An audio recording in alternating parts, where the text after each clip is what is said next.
As we declared our republic in 1889, we had finally replaced the monarchy, but political instability followed and the oligarchs have massive power over us. Still, a rubber boom and a high influx of immigrants has allowed our economy to grow substantially. However, there is still a lot to be fixed, and with an election approaching, the political instability will grow, especially since this election is the most diverse ever. A former marshal, Hermes de Fontesa, supported by our current president, and a popular intellectual, Ruy Barbosa. While the marshal will take a more militaristic stance on ruling, Barbosa is planning to reform or rethink the republic, believing it hasn't worked as it should. But who will win is up to the people. In the meantime, the current government continued the efforts to industrialize our nation. While the rubber boom and our agrarian economy are both extremely valuable assets, they are too reliant on nature itself. However, we lack the capital for substantial investments. So we must attract foreign investors, mainly from the USA. This allowed us to expand our railways between our biggest cities. We will later construct some to the rubber farms in the Amazon. Now the elections had finally arrived. Despite a few hiccups, the elections went by smoothly and Ruy Barbosa, the liberal Republican candidate, won it. However, despite being an icon of Brazilian republicanism, he has noticed its flaws. The oligarchs have been hiding in the shadows, controlling it. It is a miracle he has been able to win the election. Maybe collaboration with the monarchist movement will allow us to rethink and restart the republic. So Barbosa began openly support the monarchist movement in the hopes of getting them to his side. However, this quickly escalated outside of his grasp. José Paranos had managed to infiltrate the government, slowly spreading the word of monarchism. The popularity of it on the streets was also rising. People were mad at the oligarchs, which have practically enslaved the population, and the politicians doing nothing to stop them. By supporting the monarchists, Barbosa had started digging his own grave. Despite this, he continued with the former government's plans of industrialization, supporting one of the largest weapon manufacturers in Brazil, Amadeo Rossi, and starting to produce our own steel to reduce imports. However, unlike the previous government, Barbosa decided to reform workers' rights to keep them from protesting again. But protests still started, this time not for better working rights, but to get the government to lift the exile on the Brazilian imperial family. Popular support had gotten so big that the government was forced to comply and invited Prince Luis and the rest of the family back to Brazil. They gladly accepted to return, but the government, who had thought they would simply move in and stay low, were completely wrong. As the royal family arrived in Salvador, a group of military and civilian leaders arranged a coronation ceremony and proclaimed the new Empire of Brazil. Unsurprisingly, the oligarchs and the democratic government in Rio de Janeiro immediately declared this treason against the republic and ordered the military to dethrone Luis. However, they failed to do so quick enough, and several states and half of the army joined the side of the monarchy, and so the civil war started. We raised several militias and civilian units with the little weapons we could find to gain the upper hand, but the corrupt democracy did the same, and they have the industrial hub, so they will definitely have more weapons than us.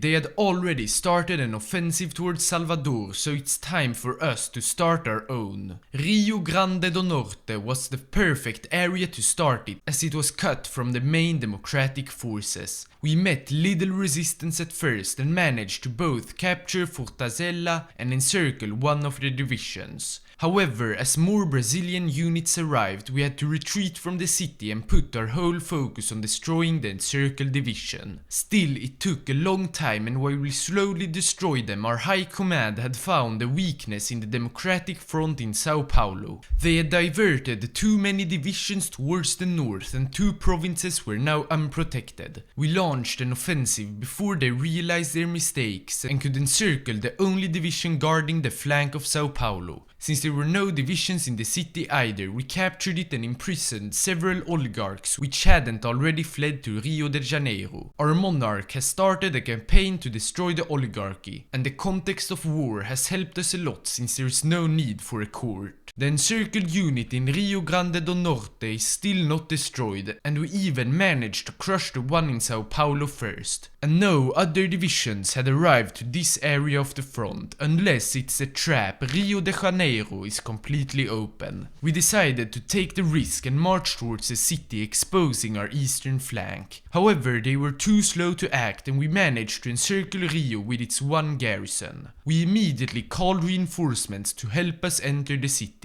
As they arrived, two of them continued north and captured Belo Horizonte. The orders had now reached the Democratic Unions, who started to move towards the coast. However, we had prepared for this and managed to encircle several of them, halting almost all advances. Soon, Rio de Janeiro fell into our hands, and one last offensive to recapture Fortaleza was all it took to make them surrender. We have now united all of Brazil under our new kingdom. Or most of it. Oligarchs in Rio Grande do Sul declared independence as the civil war started and have started to seek international recognition. They have to be brought back into our state before too many recognize them. But before we began to attack them, we dismantled the state militias and civilian units and instead introduced obligatory military service. This will create a more united military and prepare us for modernization. So the units which hadn't been dismantled were now ready to strike Rio Grande do Sul, which we did.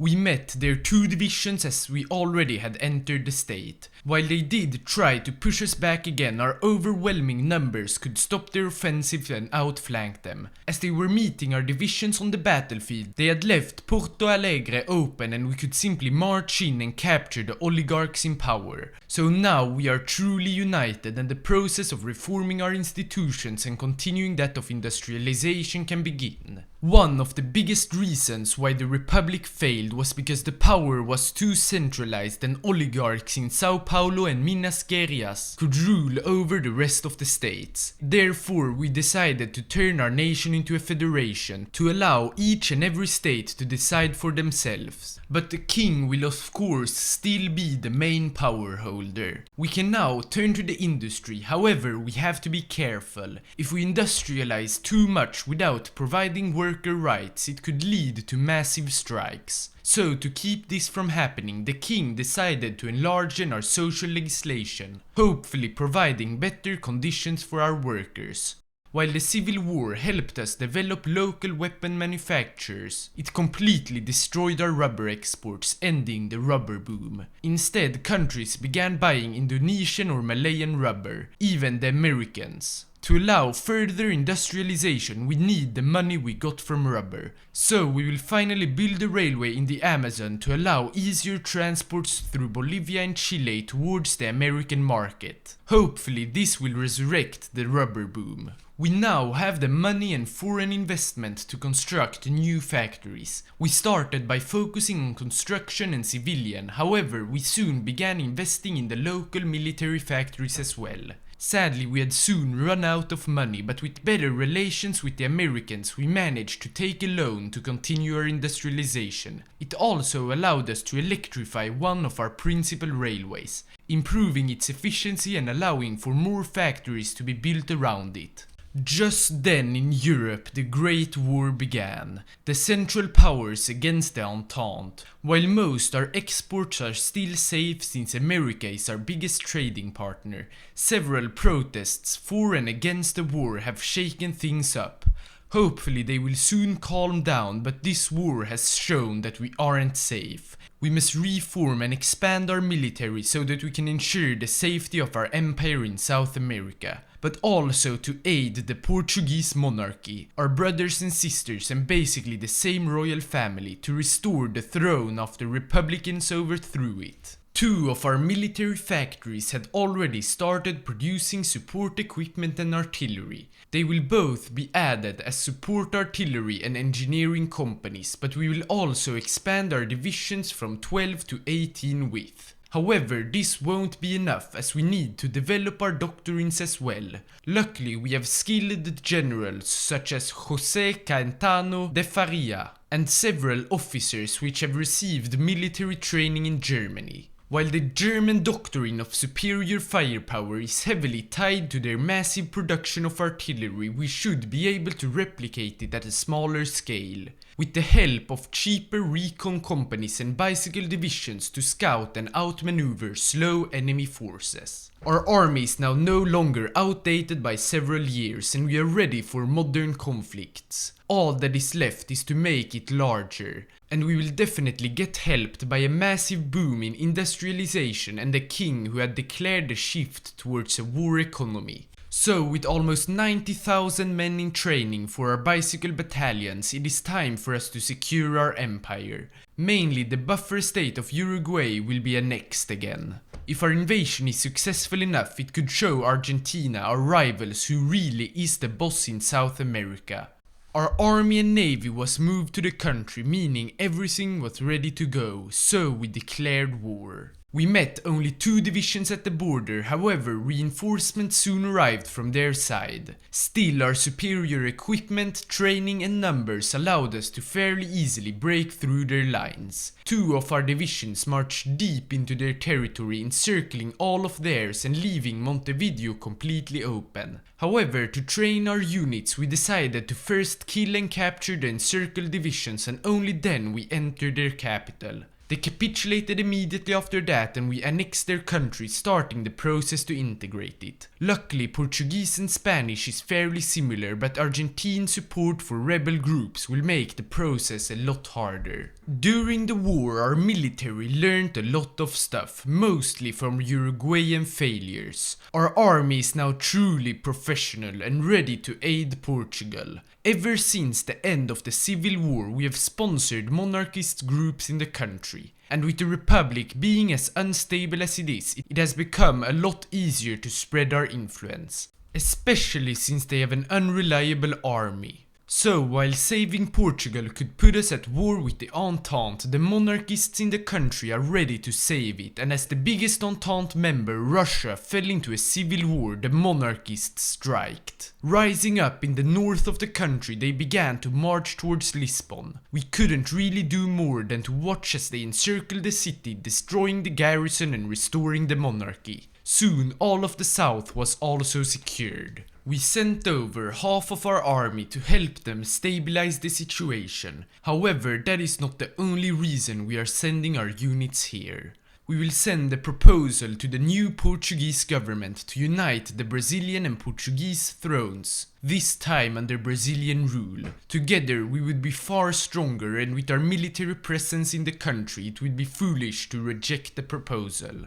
Still, they foolishly thought they could withstand and refused. So we declared war on the illegitimate monarchy and our troops all around the country rose up against it. The Republicans saw this as an act of war as well and called in the whole Entente against us. So we had to quickly scramble to get some units to British and French Guyana. With us at war with the Entente, the Germans invited us to the Central Powers and we gladly joined. Our troops had secured most small cities, however, there were still monarchist divisions in Porto and Lisbon. British and Republicans were even outside of the city trying to enter it. It all went so fast as we began the fight. Our divisions managed to quickly disarm the monarchists since most of them actually supported us. With both Lisbon and Porto captured, the monarchist government surrendered and decided to accept our unification of the thrones. We still had to clear up some Republican remnants, but we had soon liberated and stabilized all of Portugal. But the war is not over. We are now in a truly global conflict and we have to aid our allies to secure their own empires. This can't be done with only 177,000 men in the field, so we started a massive expansion. The first test for the bicycle brigades came as we tried to capture British and French Guyana. French Guyana was easily captured since there was no one defending it, however Georgetown was impossible to enter. Maybe we shouldn't have used bicycles in a jungle, and since we don't have any normal infantry in Brazil, we decided to leave the British colony alone. A few months later, we had outperformed our expectations with 20 extra infantry divisions, and our plan to aid our allies was also coming together. It is to march through Spain, unite Iberia and open a second front with the French, hopefully overwhelming them.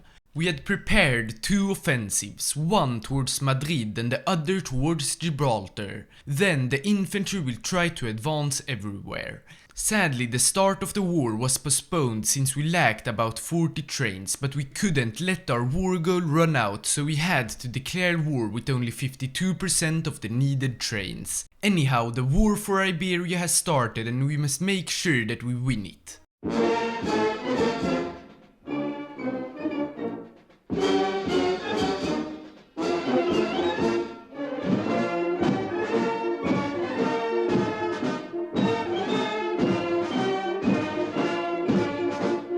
Complete failure. The Spanish and Italians helping them out have managed to hold us off completely. It is our supply that is holding us back. We must await the trains and then we can restart our offensive in a more concentrated manner. It was about 2 months later when we restarted it in the south of Spain.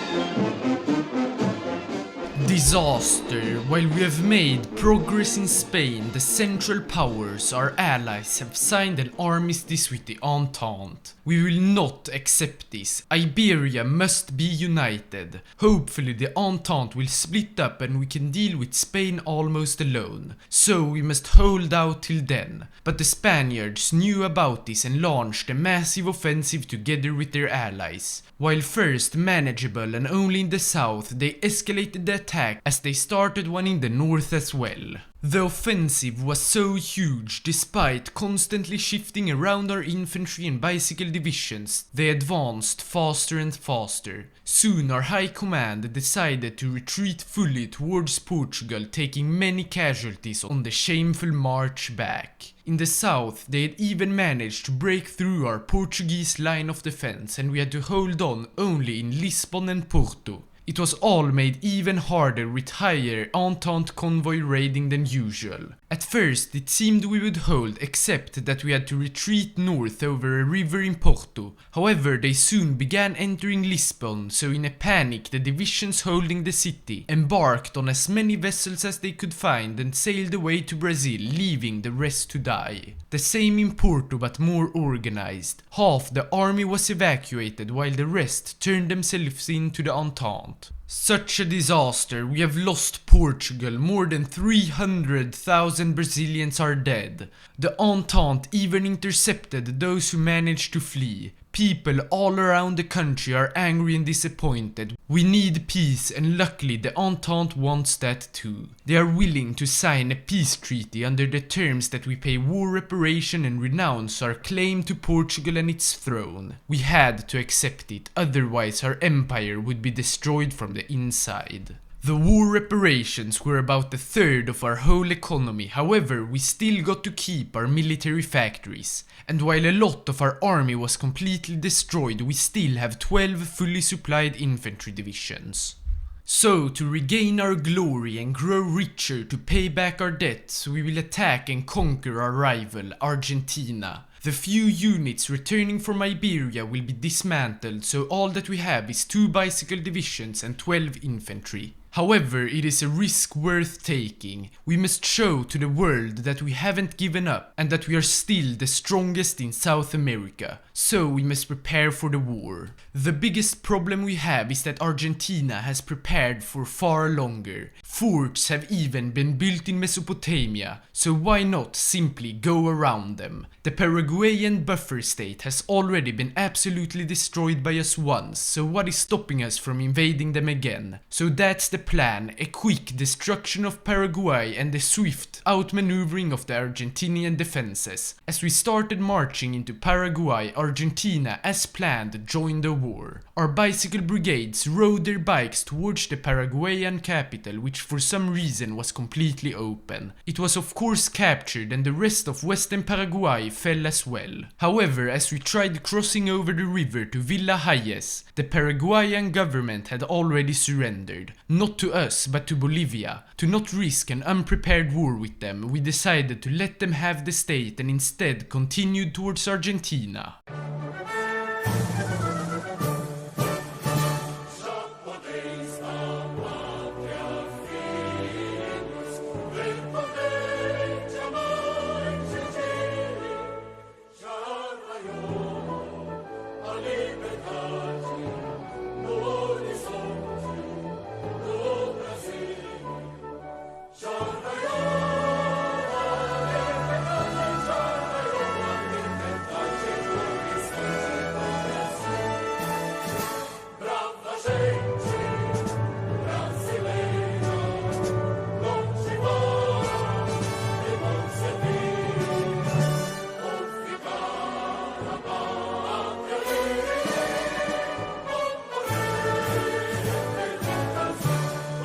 We have done it. Brazil is back on the world stage. The Argentine economy and navy have been confiscated, all for the benefit of ours. Paraguay is gone and Mesopotamia is ours. Once our war reparations to the Entente will be repaid, our civil economy will flourish. Through ups and downs, we have still managed to create our empire. Thanks so much for watching and see you in the next video.